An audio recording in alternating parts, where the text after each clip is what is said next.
I looked down at my wrist yesterday and my watch buzzed at me. It was this little celebratory vibration because I had finally hit that magic number, 10,000 steps. And I felt this rush of accomplishment, like I'd just won a marathon. But then I stopped and thought, why 10,000? Is this actually doing anything for my waistline? Or is it just a digital pat on the back? It's the golden question of modern fitness, isn't it? We are obsessed with that number. It's etched into every fitness tracker on the planet. But if I told you that the number 10,000 wasn't born in a medical lab, but in a marketing meeting, would you feel betrayed? Seriously? You mean I've been pacing around my living room at 11 o'clock p.m. to hit a marketing slogan? In a way, yes. It dates back to the 1964 Tokyo Olympics. A company created a pedometer called the Manpo-K, which literally translates to 10,000 steps meter. Why? Because the Japanese character for 10,000 looks a bit like a walking man. It was catchy. It wasn't science, it was branding. But here is the twist. Just because the origin is a myth doesn't mean the result is fake. That is a wild backstory. Okay, so we started with a logo, but we ended up with a global health standard. So let's get into the mechanics of it. If I'm trying to lose weight, does walking actually move the needle? Because it feels too easy. We're taught that weight loss requires sweat, pain, and gasping for air on a treadmill. That is exactly the trap people fall into.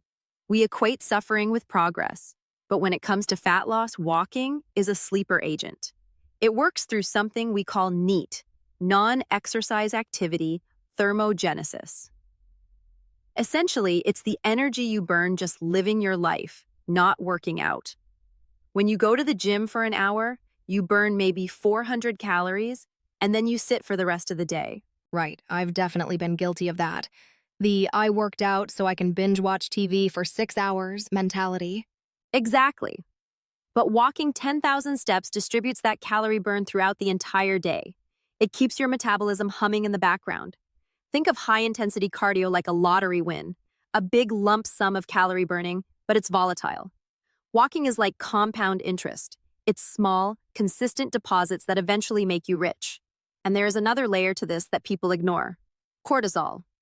The stress hormone? What's that got to do with walking? Everything. If you are overweight or stressed, pushing your body through high-intensity interval training can actually spike your cortisol levels.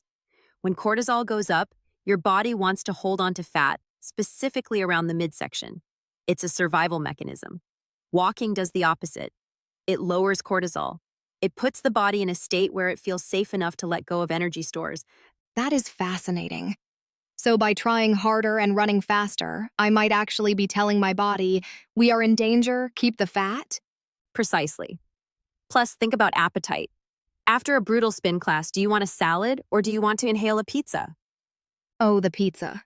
Definitely the pizza. I feel like I earned it. Right. That's the compensation effect. High intensity spikes hunger.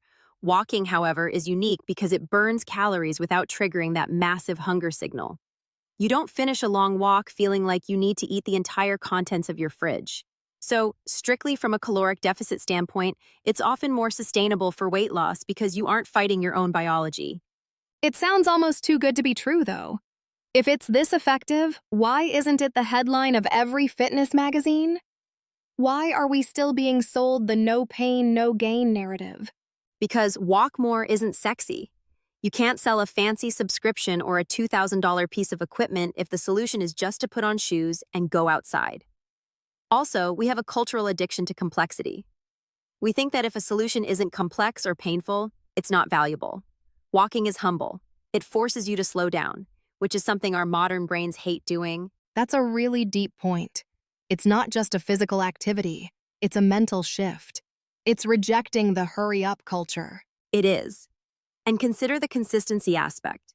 You can walk 10,000 steps every day for the rest of your life. Can you do CrossFit every day for the rest of your life without injury? Probably not. The best exercise for weight loss is the one you can actually stick to for 5 years, not 5 weeks. So, if we look at the 10,000 number again, if it's arbitrary, should we stick to it?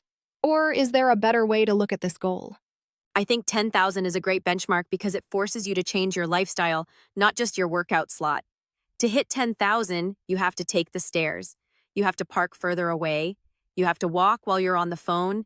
It turns you from a sedentary person who exercises into an active person. That identity shift is what keeps the weight off. I love that distinction. An active person versus a sedentary person who exercises. It changes the whole framework. It really does. And physically, once you pass about 7,000 or 8,000 steps, the health benefits regarding mortality and cardiovascular health start to plateau a bit. But for weight loss, every step is energy out. So if 10,000 gets you moving, use it. It seems like the secret isn't in the intensity of the burn, but in the consistency of the flame. It's about keeping that fire lit all day long rather than an explosion once a day. That is a beautiful way to put it. We tend to overestimate what we can do in an hour of intensity and underestimate what we can do in 12 hours of moderate activity. Walking bridges that gap. It reconnects us with how human bodies were designed to move, constantly, slowly, and over long distances. So, for everyone listening who is staring at their wrist wondering if those steps matter, they matter more than the sprint they didn't do. Absolutely. The step you take is infinitely more valuable than the perfect workout you skipped. Just keep moving. A simple philosophy for a complex world. We'll leave you with that thought today. Maybe take the long way home? Thanks for listening.